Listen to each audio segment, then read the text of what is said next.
मेरे माता पिता नहीं पढ़े लिखे, तो वो लोग चाहते थे एचईसी में काम करते थे और झाड़ू पोछा करते थे मेरे माँ बाप से कि किसी कम्युनिटी को आगे बढ़ाने के लिए उसका सर्वाइवल को हम लोग इंस्टिगेट करने की वाली ये जिम्मेदारी है। तो कैलकुलेशन होती है कि कहाँ किसको हराना है, कब हराना है, कौन जगह हराना है, उसको कैसे साइकोलॉजिकली मारना है, ऐसा होता है। हमको आई थिंक जंगलों से आते हैं, मैट्रिक करके आते हैं, उसका आईएससी ठीक नहीं है तो वो आगे कैसे बढ़ेगा, कैसे पैरेलल में आएगा। फल फ्रूट खाने का मौका था, झारखंड अलग हो गया, तब आदिवासी छात्र संघ की ओर ट्रैक चेंज, वोट खत्म हो गया, अब देखिएगा सब बंद हो जाएगा, फिर 5 साल में आएगा।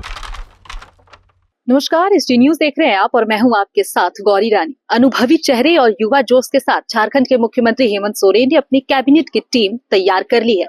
हमारे साथ नवनिर्वाचित मंत्री चमरा लिंडा है इस वक्त। खास बातचीत के लिए दादा आपको सबसे पहले ढेर सारी शुभकामनाएं और बधाई। Thank you. कैसा मंत्रालय मिला है, खुश है? ये मेरे लिए बहुत बड़ा चुनौती वाली मंत्रालय है और एक बहुत मतलब ये मंत्रालय कल्याण का मंत्रालय, ये एक ऐसा मंत्रालय है जो यस मेरे फेवरेबल और बट मैं इसको डिस्टिंग्विश कर रहा हूँ कि ये ऐसा मंत्रालय है जो किसी कम्युनिटी को सरवाइव कराएगा, अर्थात जो लो फील्ड में है, डूब रहा हो, नष्ट हो रहा हो, समाप्त हो रहा हो, उसको बचाएगा। ये बचाने वाली है, ये डेवलपमेंट वाली नहीं, इंफ्रास्ट्रक्चर बनाने वाली नहीं, मतलब जो नष्ट हो रहा हो, खत्म हो रहा हो, जो समुद्र सूख रहा हो, उसको अगेन उसको सरवाइव कराने वाली, ये जान देने वाली। तो डिफर है, बहुत बड़ा अंतर है अन्य विभागों में और इस विभाग में। तो ये जिम्मेदारी ऐसा है कि ये सोशियो पॉलिटिकल, मतलब इस समाज को उत्थान करने हैं मेरे को, उससे आगे बढ़ाना है, उससे पढ़ाना है, लिखाना है, बताना है, समझाना है, उसका कस्टम को, उसका कल्चर को, उसका संस्कृति को, उसका धर्म को बचाना है, ये डिपार्टमेंट है। अर्थात इसीलिए हम लोग कह रहे हैं कि किसी कम्युनिटी को आगे बढ़ाने के लिए उसका सर्वाइवल को हम लोग इंस्टिगेट करने की वाली ये जिम्मेदारी है। तो माननीय मुख्यमंत्री जी ने ये जिम्मेदारी दी हमको। दादा, जिस मुद्दे को लेकर झारखंड राज्य का गठन हुआ, इस विधानसभा चुनाव में देखा गया डेमोग्राफी एक बड़ा मुद्दा रहा संथाल में, आप कैसे देखते हैं? क्या सच में इस तरीके की बातें हैं? देखिए, ये जो बातें होती है ना, तब आता है जब इलेक्शन आता है, ये वोट की पॉलिटिक्स होती है। उससे अलग के होगा, आप वोट खत्म हो गया, अब देखिएगा सब बंद हो जाएगा, फिर 5 साल में आएगा। आप मानते हैं कि no, this is not a fact, ये फैक्ट नहीं है। ये उसमें थोड़ी मान लिया होती है, वो विवाह कर रहा है तो अंतरजातीय विवाह होती है थोड़ी बहुत, तो सभी जगह होंगे, लेकिन उसी के चलते हमारी जनसंख्या घट रही है या उसी के चलते हम परेशान हैं, ऐसा बात नहीं है। हमारा परेशानी का और भी बहुत सारा कारण है, जो हम बेसिकली हमारा सर्वाइवल के लिए जो हम लोग जो अभी सोच रहे हैं ना, तो सरना कोड वाला मामला अभी तक सॉल्व नहीं हुआ।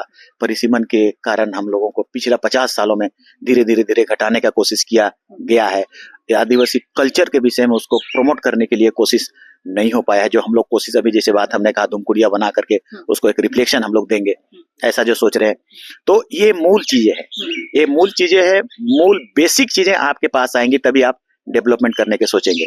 एजुकेशन वगैरह के बात है, शुरुआत में बिगिनिंग में पायलट ट्रेनिंग हुआ, वो बंद हो गया, उसको कंटिन्यू रखना चाहिए था। हम लोग करेंगे इस सब चीजों को। आईएएस और आईपीएस कैसे बनेंगे, आगे कैसे बढ़ेंगे, उसका मंच कहाँ है, कोचिंग कहाँ से होगा। जंगलों से आते हैं, मैट्रिक करके आते हैं, उसका आईएससी ठीक नहीं है तो वो आगे कैसे बढ़ेगा, कैसे पैरेलल में आएगा। उसे क्लासेस होंगे, दिल्ली भेजेंगे, दिल्ली में पढ़ेगा, कोचिंग क्लास करेगा, तभी तो वो मेन स्ट्रीम में आएगा।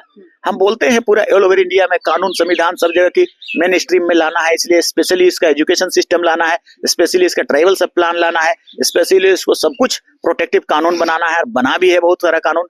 तो वो चीज जब तक इम्प्लीमेंटेशन में नहीं आएगा तो वो नहीं हो पाएगा। हमको लगता है कि माननीय हमारे मुख्यमंत्री जी को ये बहुत सोच में जरूर रहा होगा कि इसको इम्प्लीमेंटेशन में लाने के लिए चमरा लिंडा को हम लोग चुनते हैं और हम लोग आभार व्यक्त करते हैं उनको। अच्छा दादा, आप इंजीनियर बनने निकले थे लेकिन आप विधायक बन गए, मंत्री बन गए, आपको जो विभाग भी मिला है ये आपके मिजाज का है, आपके स्वाद का है। क्या कुछ रोड मैप तैयार कर रहे हैं करने? आया हम लोग ऐसा समझते हैं कई बार कि देखो आईएएस जितने बनते हैं, इंजीनियर होते हैं, वही लोग 90% बनते हैं। तो हम अभी भी इस बात को समझते हैं कि हम लोग बहुत सारा आंकड़ा बेहतर कर सकते हैं, क्योंकि ये जो गणित का पढ़ाई होता है ना आईएससी में, वो लाइफ में बहुत सारा कैलकुलेशन को बनाता है। हम यहाँ पर भी अपने जो इलेक्शन में पिछले 4 बार से जीत रहे हैं, उसको भी उस पढ़ाई के नाते हम कर पा रहे हैं, ऐसा समझते हैं। यस, हम ऐसे समझते हैं।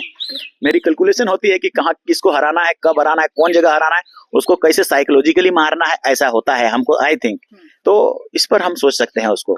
तो ये जो पढ़ाई थी ना, मेरे माता पिता नहीं पढ़े लिखे, तो वो लोग चाहते थे, एचईसी में काम करते थे, और झाड़ू पोछा करते थे मेरे माँ बाप सब दोनों। एक बेलचा चलाता था और एक, तो वहाँ इंजीनियर लोग पूछते थे तुम्हारा बिगल, तुम्हारा बेटा क्या करते हैं?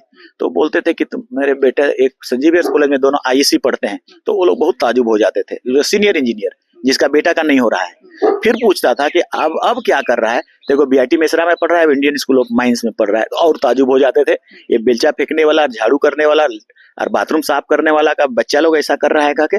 तो उसको बहुत गुमान था। तो जब हम लोग छोड़ दिए बीआईटी मेसरा, तब उनको बहुत धक्का लगा, हमको घर से निकाल दिया। और जब घर से निकल गए तब हमको छोटी नौकरी करनी पड़ी, वो खाता पोथी वाला, खतियान वाला नौकरी।